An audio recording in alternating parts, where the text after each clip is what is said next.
여러분, 요즘 인공지능 시대라는 말 많이 들으시죠? 챗 GPT부터 시작해서 우리 일상 곳곳에 AI가 파고들고 있습니다. 그런데 이 AI 혁명의 중심에 우리가 잘 모르는 핵심 기술이 하나 있습니다. 바로 HBM이라는 메모리 기술인데요. 오늘은 이 HBM이 어떻게 새로운 권력이 되었는지 그 흥미진진한 이야기를 들려드리겠습니다. 먼저 왜 HBM이 그토록 중요한지부터 이해해야 합니다. 인공지능, 특히 챗 GPT 같은 거대 언어 모델이 어떻게 작동하는지 생각해 볼까요? 이런 AI 모델들은 수천억 개에 달하는 파라미터, 즉 매개 변수를 기반으로 학습하고 추론합니다. 이 파라미터들은 AI의 뇌에 해당하는 GPU가 끊임없이 접근해야 하는 데이터예요. 여기서 문제가 발생합니다. GPU의 연산 속도는 정말 빛의 속도로 발전해 왔어요. 하지만 GPU의 데이터를 전달하는 통로의 속도는 그만큼 빠르게 발전하지 못했습니다. 이게 무슨 의미일까요? 아무리 뛰어난 두뇌를 가진 사람이라도 혈액순환이 원활하지 않으면 제 기능을 할 수 없는 것과 같은 이치입니다. 아무리 GPU가 빠르게 개선할 수 있어도 필요한 데이터가 제때 도착하지 않으면 그저 멍하니 기다릴 수밖에 없는 거죠.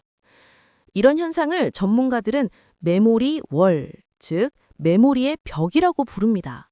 마치 높은 벽이 앞을 가로막고 있는 것처럼 데이터 전송 속도가 AI의 성능 향상을 가로막는 장애물이 된 겁니다. 바로 이 문제를 해결하기 위해 등장한 혁신적인 기술이 HBM입니다.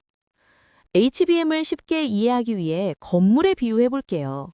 기존의 D램을 단독 주택이라고 생각해 보세요. 넓은 땅 위에 칩들이 수평으로 쭉 펼쳐져 있는 형태입니다.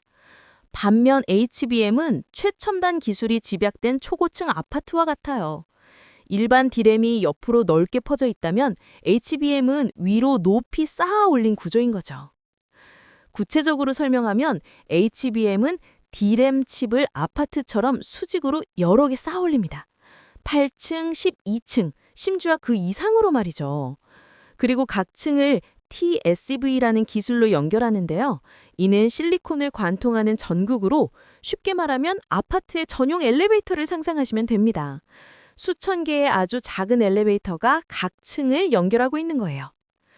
이런 구조는 두 가지 혁신적인 장점을 가져옵니다. 첫째, 데이터가 이동하는 거리가 극단적으로 짧아집니다. 단독주택에서 한쪽 끝에서 다른 쪽 끝까지 수평으로 멀리 돌아갈 필요가 없이 엘리베이터를 타고 바로 위아래 층으로 이동할 수 있는 거죠. 덕분에 데이터 전송 속도가 비약적으로 빨라지고 전력 소모는 오히려 줄어듭니다. 둘째, 데이터가 드나드는 출입구의 수를 대폭 늘릴 수 있습니다. 단독 주택에는 현관문이 하나뿐이지만 초고층 아파트에는 각 세대마다 창문과 문이 있죠? HBM은 이런 출입구를 무려 1000개가 넘게, 정확히는 1024개까지 만들 수 있어요. 한 번에 훨씬 더 많은 데이터를 동시에 주고받을 수 있다는 뜻입니다. 이렇게 해서 HBM은 기존 D램보다 수십 배나 뛰어난 데이터 처리 능력, 즉 대역폭을 확보하게 됩니다. 엔비디아의 H100 GPU가 AI 연산에서 경이로운 성능을 발휘할 수 있는 이유는 바로 SK 하이닉스의 HBM3가 옆에서 쉴 새 없이 데이터를 공급해주기 때문이에요. 그런데 여기서 흥미로운 질문이 생깁니다. HBM 기술이 이렇게 중요하다면 왜 SK 하이닉스가 이 시장을 지배하게 되었을까요? 삼성전자, 마이크론 같은 글로벌 메모리 기업들도 있는데 말이죠. SK 하이닉스가 HBM 시장의 왕좌에 오를 수 있었던 비결은 단순히 시장에 먼저 진입했기 때문이 아닙니다. 경쟁사들이 쉽게 넘볼 수 없는 강력한 기술적 해자, 특히 패키징 공정에서의 혁신의 그 답이 있습니다. 여기서 패키징 공정이란 무엇일까요? 쉽게 말하면 여러 개의 D램 칩을 수직으로 쌓아 올리는 과정을 의미합니다. 이게 말처럼 쉬운 일이 아닙니다. 칩을 쌓다 보면 엄청난 열이 발생하는데 이 열을 효과적으로 방출하지 못하면 제품이 제대로 작동하지 않거나 고장날 수 있어요. 또한 각 칩을 물리적으로 안정되게 보호하는 것도 중요합니다. 이 모든 것이 성능과 생산 성공률, 즉 수율을 결정하는 핵심 요소예요. SK 하이닉스의 독보적인 기술은 바로 MRUUF라는 공법입니다. 이름이 복잡하죠?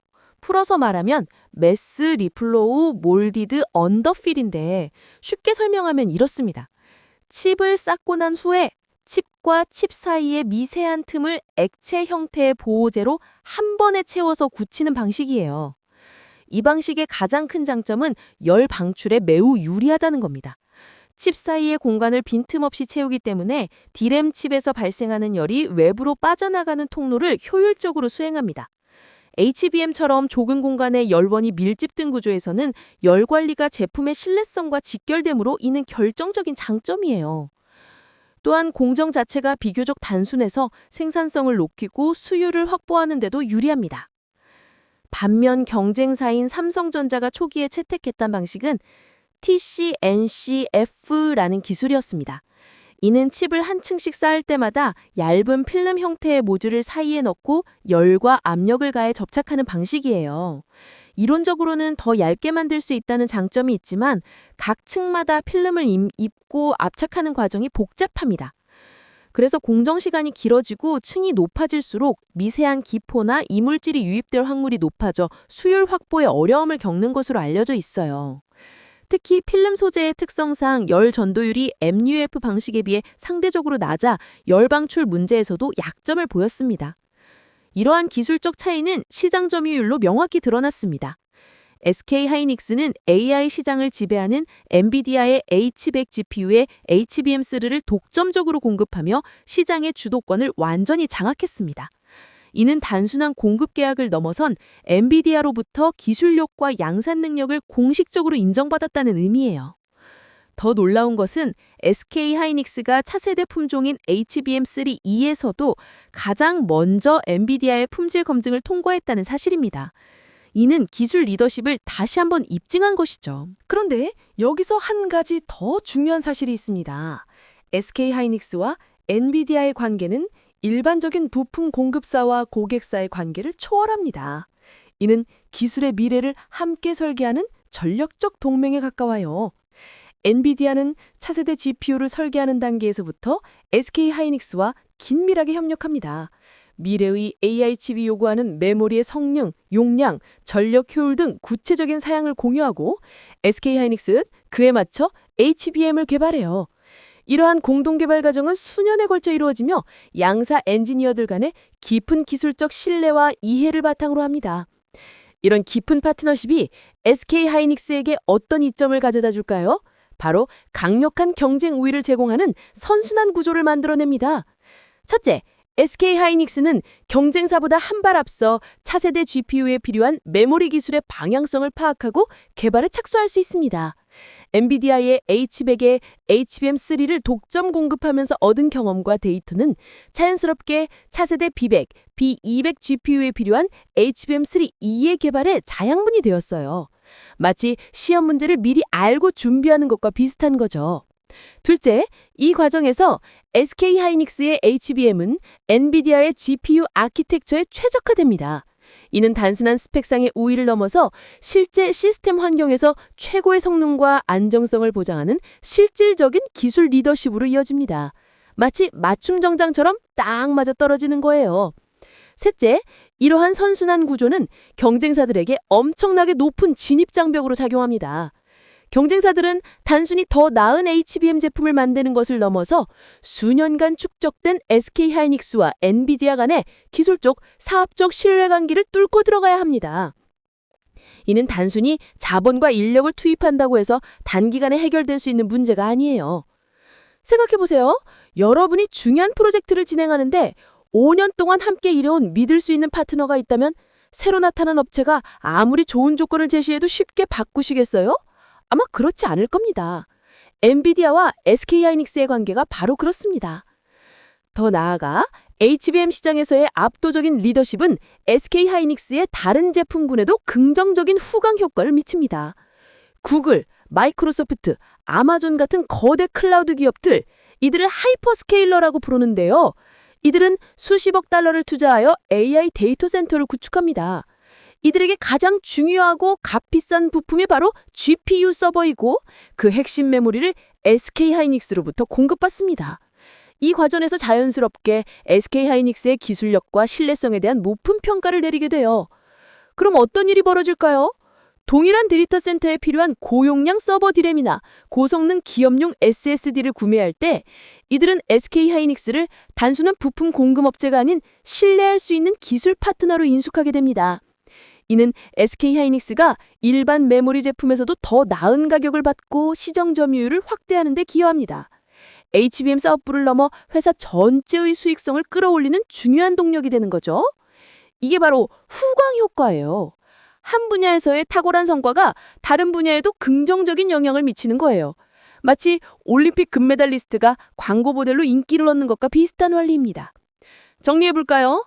HBM은 단순한 메모리 칩이 아닙니다. AI 시대의 핵심 인프라이자 새로운 권력의 원천이에요. SK하이닉스는 독보적인 패키징 기술, 특히 MRUF 공법으로 경쟁사들이 쉽게 따라올 수 없는 기술적 혜자를 구축했습니다. 여기에 엔비디아와의 깊은 전략적 동맹을 통해 선순환 구조를 만들어냈고 이는 다시 회사 전체의 경쟁력 향상으로 이어지고 있습니다. 이것이 바로 HBM을 둘러싼 새로운 권력 구조의 탄생입니다. 반도체 신안에서 기술 리더십이 얼마나 중요한지 그리고 그것이 어떻게 지속 가능한 경쟁 우위로 전환되는지를 보여주는 완벽한 사례라고 할 수 있습니다. AI 혁명이 계속되는 한 HBM의 중요성과 SK하이닉스의 입지는 더욱 곤고해질 것으로 보입니다. 오늘은 HBM이라는 작지만 강력한 기술이 어떻게 새로운 권력이 되었는지 그 흥미진진한 이야기를 함께 나눠봤습니다. 복잡해 보이는 기술의 세계도 이렇게 풀어보니 이해가 되시죠? 다음에도 더 흥미로운 기술 이야기로 찾아뵙겠습니다. 감사합니다.